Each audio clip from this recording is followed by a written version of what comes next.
Welcome to our channel. Today we how to verify health insurance with Blue Cross Blue Shield, beginner guide step by step clearly.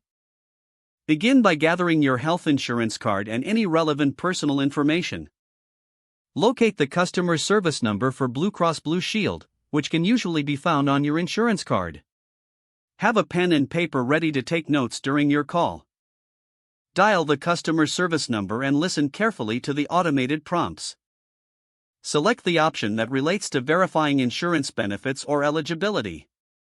When prompted, enter your member ID number found on your insurance card. Provide your date of birth and any additional information requested. After you are connected to a representative, politely request to verify your health insurance coverage.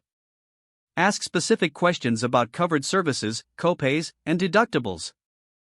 Take notes on the information the representative provides. If you have specific medical services or providers in mind, inquire whether they are covered. Request clarification on any terms or conditions you don't understand. If you have a specific provider or treatment in mind, ask if it requires pre-authorization. Confirm any important details regarding out-of-pocket costs and in-network versus out-of-network benefits. Before ending the call, summarize the information you've received to ensure your understanding. If necessary, ask for a reference number for your conversation. Thank the representative for their assistance and end the call. Review your notes and keep them with your insurance documents for future reference.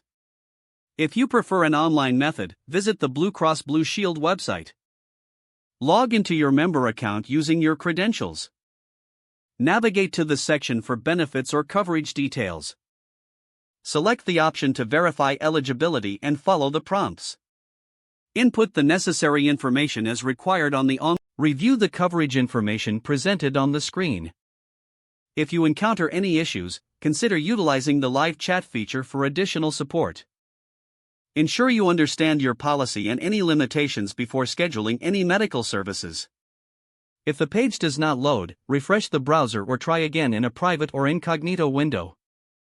Make sure you are using the correct email address, then retype it carefully to avoid small typos. Don't forget to like this video and subscribe to our channel for more step-by-step tech guides.